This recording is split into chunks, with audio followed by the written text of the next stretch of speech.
नमस्कार, जय हिंद, वंदे मातरम। साथियों, तो सभी का स्वागत है भाई। महिला पर्यवेक्षक की तैयारी कर रहे हो ना, और अप्रैल वाले, स्पेशली अप्रैल वाले और मार्च के एंड वाले इस वीडियो को देखो भाई।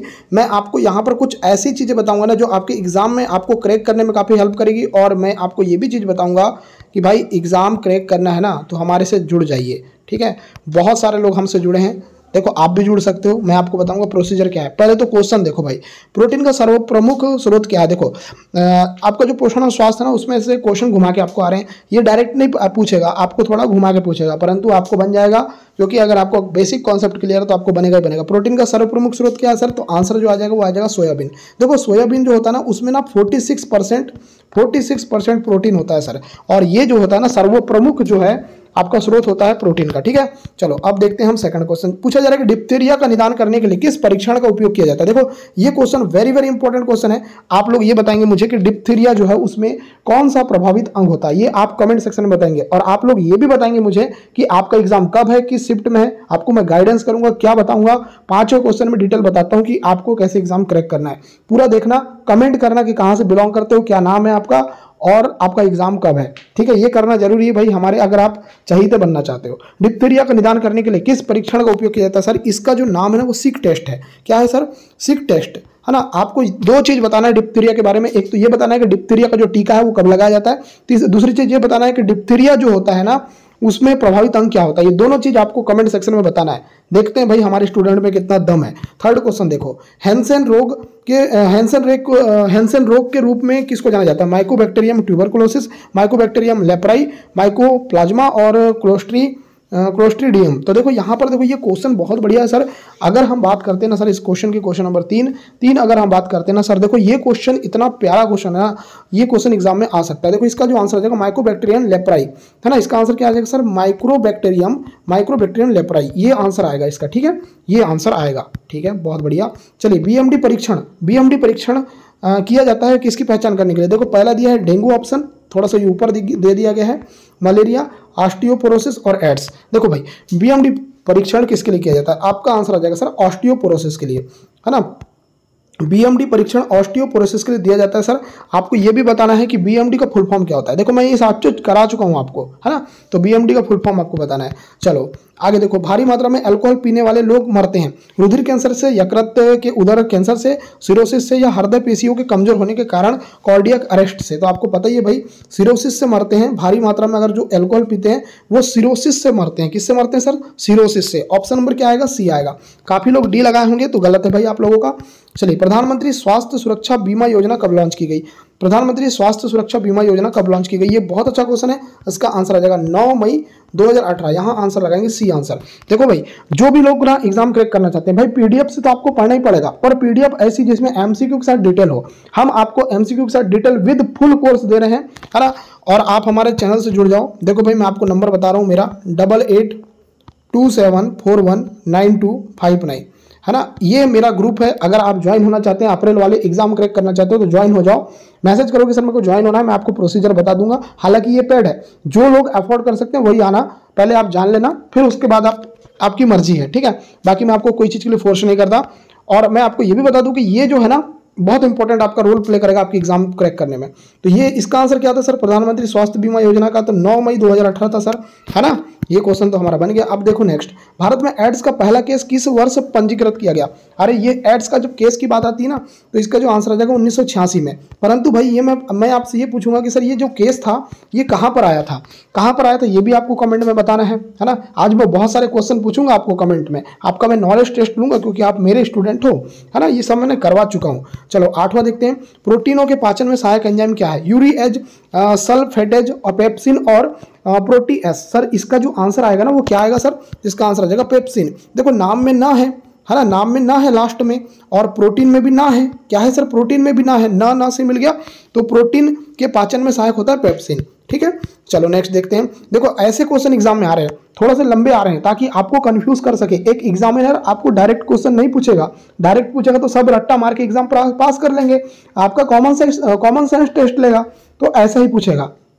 देखो मानव शरीर में यकृत वसा के पाचन में महत्वपूर्ण भूमिका निभाता है। यकृत 2 महत्वपूर्ण वसा पाचक एंजाइम उत्पन्न करता है। तो यहाँ पर बोल रहा है कि क्या सही है क्या गलत है।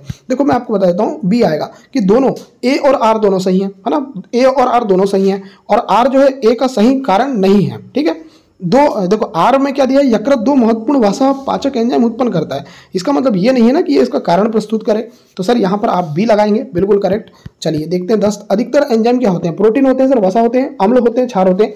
बहुत ही प्यारा, बहुत ही इंपॉर्टेंट क्वेश्चन है भाई। अधिकतर एंजाइम ना हमारे प्रोटीन होते हैं सर, है ना। ये क्वेश्चन आपको बनेगा ही बनेगा, बनेगा ही बनेगा। चलिए देखते हैं 11वां क्वेश्चन, निम्न में से कौन सा आहार मानव शरीर में नए उत्तकों की वृद्धि के लिए पोषक तत्व प्रदान करता है। अरे सर बहुत अच्छा क्वेश्चन है। फल है, सब्जी है, पनीर है, मिठाई है। आंसर क्या आएगा, पनीर। क्योंकि देखो पनीर में क्या होता है सर, प्रोटीन होता है, और प्रोटीन क्या होता है सर, नए उत्तक का निर्माण करने में सहायक होता है। तो ऐसा घुमा के पूछा ना आपको, डायरेक्ट नहीं पूछा।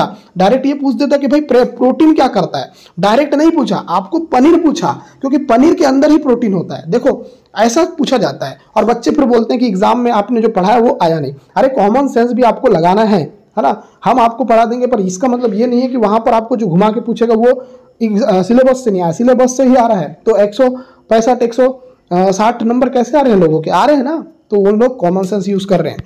12वां देखो, कुछ विटामिन वसा में घुलनशील होते हैं जबकि अन्य जल में घुलनशील होते हैं। निम्न में से कौन सा जल में घुलनशील है। आंसर आ जाएगा सर बी और सी। देखो आप कीड़ा याद रखना, KEDA, कीड़ा। कीड़ा कैसे बना सर, KEDA से। मतलब ये क्या होता है सर, ये वसा में घुलनशील है। जल में घुलनशील बोलेगा सर बी और सी आएगा। आप बी और सी लगाना, जल में घुलनशील, वसा में घुलनशील की टेक्निक है कीड़ा। कीड़ा की स्पेलिंग होती है सर KEDA, KEDA। ठीक है, चलिए 13वां देखते हैं भाई, कौन से खनिज का हृदय रोगियों के लिए विशेष महत्व है क्योंकि वे बड़े स्रोत है। तो इसका आंसर आ जाएगा सर सोडियम व पोटेशियम।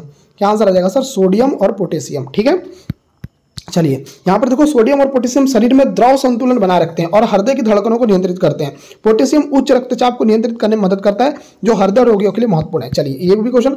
और सोडियम की अधिकता सोडियम की अधिकता अगर आपके यहाँ शरीर में हो जाए ना तो हृदय रोगों को बढ़ा सकती है, लेकिन नियंत्रित मात्रा में इसकी आवश्यकता होती है। मतलब सोडियम आपको चाहिए तो सर, हमको सोडियम चाहिए तो, परंतु ज्यादा नहीं चाहिए। ज्यादा रहेगा तो फिर आपको हृदयघात हो सकता है।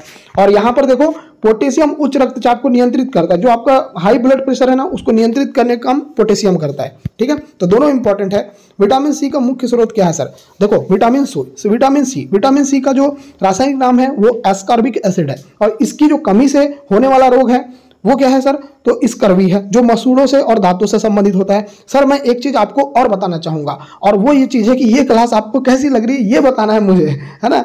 आपको ये क्लास कैसी लग रही है, क्वेश्चन कैसे लग रहे हैं ये मेरे को आप बताना, या आपको ज्यादा फास्ट तो नहीं लग रही है। देखो फास्ट लगेगी ना तो मैं आपको यही कहना चाहूंगा यार, थोड़ा मैं फास्ट में बताऊंगा आपको, ताकि आपका जो दिमाग है ना वो वैसे ही चले एग्जाम में। ठीक है, विटामिन सी का मुख्य स्रोत क्या है सर, तो देखो यहाँ पर आपका जो आंसर आ जाएगा कच्चे एवं ताजे फल। ये तो आपको पता ही चल गया, सारी चीजें पता है विटामिन सी के बारे में। चलो नेक्स्ट, विटामिन ई का महत्वपूर्ण स्रोत निम्नलिखित में से कौन सा है। सर देखो विटामिन ई के बारे में बात कर रहा है ना, तो विटामिन ई जो मिलता है हमको गेहूं और अंकुर के तेल से।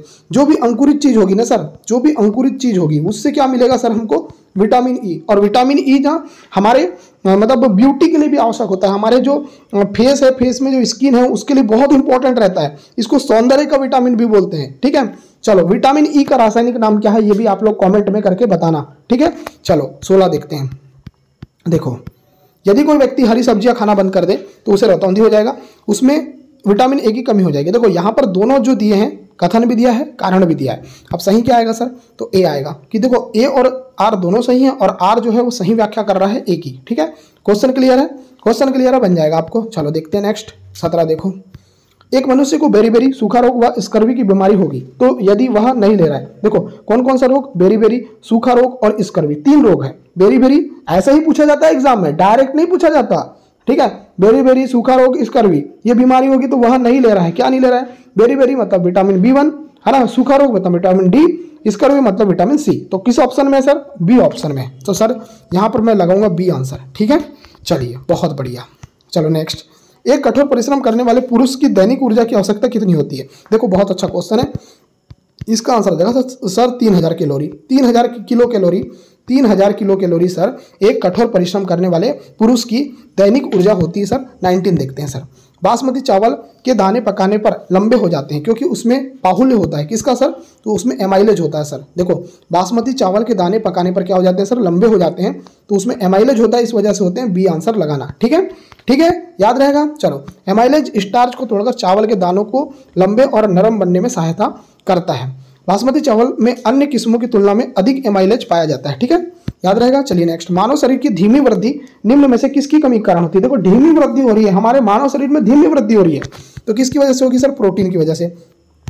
प्रोटीन इसका राइट आंसर आ जाएगा, प्रोटीन इसका राइट आंसर आ जाएगा। ठीक है, चलिए याद रखिएगा। अब देखते हैं नेक्स्ट क्वेश्चन। माँ का दुग्ध नवजात को लगभग संपूर्ण आहार प्रदान करता है, किंतु इसमें निम्नलिखित का अभाव होता है। देखो माँ का दूध में तो सब चीज आपको मिल जाता है, नवजात शिशु को माँ का दूध देना चाहिए क्योंकि उसको सब चीज मिल जाएगा, उसको एंटीजन मिल जाएगा, एंटीऑक्सीडेंट मिल जाएंगे, परंतु वो जो है एक अभाव दर्शाता है, तो वो दर्शाता है लोह का। देखो भाई लोहा जो है ना वो माँ के दूध में कम होता है। ठीक है, लोहा है ना। चलो यहाँ देखो माँ के दूध में कैल्शियम, मैग्नीशियम, पोटेशियम पर्याप्त मात्रा में होता है, लेकिन लोह आयरन की मात्रा बहुत कम होती है, इसलिए नवजात शिशुओं में 6 महीने के बाद लोह युक्त आहार देना आवश्यक होता है। क्लियर है। चलो नेक्स्ट, निम्नलिखित में से किसमें कुपोषण होता है सर? अति पोषण से, अल्प पोषण से, असंतुलित पोषण से। तो यहाँ पर बताना है, तो इसका आंसर आ जाएगा सर। देखो तीनों टाइप से कुपोषण होता है सर हमको, अति पोषण से भी, अल्प पोषण से भी, असंतुलित पोषण से भी। आंसर क्या लगाएंगे? डी लगाएंगे। ठीक है, चलिए क्वेश्चन ये भी बना हमारा। अब देखो नेक्स्ट क्वेश्चन, हिंदू उत्तराधिकार अधिनियम 1956 के संदर्भ में सत्य कथन कौन सा है? सत्य कथन आपको बताना है सर, हिंदू उत्तराधिकार अधिनियम 1956 के अंतर्गत। देखो यहाँ पर याद रखना यही आएगा कि पुत्री को पुत्र के समान संपत्ति में अंश प्राप्त होता है। ये वाला जो पॉइंट है ये हिंदू उत्तराधिकार अधिनियम के बारे में सही है। 24वां देखो भाई, 24वां किशोर न्याय अधिनियम 2005 में अनाथ से अभिप्राय क्या है? अनाथ से अभिप्राय क्या होता है सर? उपरोक्त सभी, जैसे जो जैविक दत्तक माता पिता के बिना है, जो जैविक माता पिता के बिना है, जो जैविक संरक्षण के बिना, ये सब जो है वो अनाथ से अभिप्राय होगा। ठीक है, चलो अब देखो आगे देखो सर, मानव शरीर के किस अंग को शरीर का रासायनिक कारखाना कहा जाता है? सर ये बहुत इंपॉर्टेंट क्वेश्चन है कि मानव शरीर के किस अंग को शरीर का रासायनिक कारखाना कहा जाता है? सर इसका आंसर आ जाएगा यकृत। क्या आंसर आ जाएगा सर? यकृत। यहाँ पर आप लगाएंगे बी आंसर। ठीक है, बी आंसर आपका करेक्ट आएगा।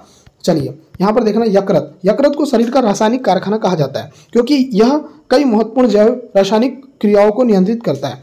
यह पित्त रस का निर्माण करता है। यकृत किसका निर्माण करता है? ये एग्जाम में आ जाएगा। यकृत, लीवर किसका निर्माण करता है सर? पित्त का रस का निर्माण करता है। ठीक है, जो वसा के पाचन में सहायक होता है। चलो नेक्स्ट देखो, 26 दौड़ लगाते समय मनुष्य का रक्तचाप कैसे प्रभावित होता है? बढ़ जाता है, घट जाता है, ऊपर नीचे होता रहता है सर, और एक समान रहता है। तो ये बहुत इंपॉर्टेंट क्वेश्चन है, अगर एग्जाम में आ जाएगा तो आप लगाना सर, बढ़ जाता है। देखो दौड़ जब हम लगाते हैं ना सर, तो मनुष्य का जो रक्तचाप है वो क्या हो जाता है? बढ़ जाता है। तो ए आंसर आएगा सर, बिल्कुल क्लियर है। चलो नेक्स्ट क्वेश्चन देखो, प्रतिजन क्या होता है सर? प्रतिजन शरीर का ताप कम करना, हानिकारक बैक्टीरिया को नष्ट करता है, प्रतिरक्षा तंत्र को प्रवर्तित करता है, विष के प्रतिकारक के रूप में प्रयोग किया जाता है। प्रतिजन क्या होता है सर? प्रतिरक्षा तंत्र प्रवर्तित करता है, प्रतिरक्षा तंत्र प्रवर्तित करता है प्रतिजन, एंटीजन। चलिए नेक्स्ट, बाल विवाह को रोकने के लिए आदेश देने की शक्ति न्यायालय को किस धारा के अंतर्गत प्राप्त है? तो इसका आंसर है धारा 12। देखो धारा जो 12 है ना आपकी, कौन सी सर? धारा 12। धारा 12 क्या करती है सर? धारा 12 जो है बाल विवाह को रोकने के लिए आदेश देने की शक्ति न्यायालय को किस धारा के अंतर्गत प्राप्त है? धारा 12 के अंतर्गत। ठीक है, चलिए 29 देखो सर, 29 भी अच्छा क्वेश्चन है। कौन सी ग्रंथि हड्डियों और मांसपेशियों के विकास को नियंत्रित करती है? पैराथायराइड, पिट्यूटरी, अधिवृक्क, थाइमस। तो इसका आंसर आ जाएगा पिट्यूटरी। क्या आंसर आ जाएगा? पिट्यूटरी। बी आंसर करेक्ट आएगा। चलिए 30 देखो भाई, 30 घरेलू हिंसा से महिलाओं की सुरक्षा अधिनियम 2005 के तहत मौद्रिक राहत किसके द्वारा आदेशित की जाती है? तो इसका आंसर आ जाएगा प्रथम श्रेणी के मजिस्ट्रेट और मेट्रोपॉलिटन मजिस्ट्रेट के द्वारा। यहाँ पर देखो घरेलू हिंसा से महिलाओं की सुरक्षा अधिनियम 2005 के तहत मौद्रिक राहत किसके द्वारा आदेशित की जाती है सर? किसके द्वारा? तो ये प्रथम श्रेणी के मजिस्ट्रेट होते हैं और मेट्रोपॉलिटन मजिस्ट्रेट होते हैं। सी आंसर आएगा। क्या आंसर आएगा सर? C answer. ठीक है, तो सारे के सारे क्वेश्चन मैंने करा दिया हूँ। देखो यहाँ 30 क्वेश्चन मैंने कराया हूँ, 30 में अगर आपने 27 नंबर लाए हो ना तो बहुत अच्छी बात है, आपके 165 प्लस नंबर आने की पूरी पॉसिबिलिटी है।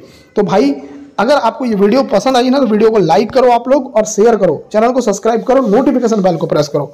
आपका इस वीडियो को देखने के लिए धन्यवाद। आपका दिन शुभ हो।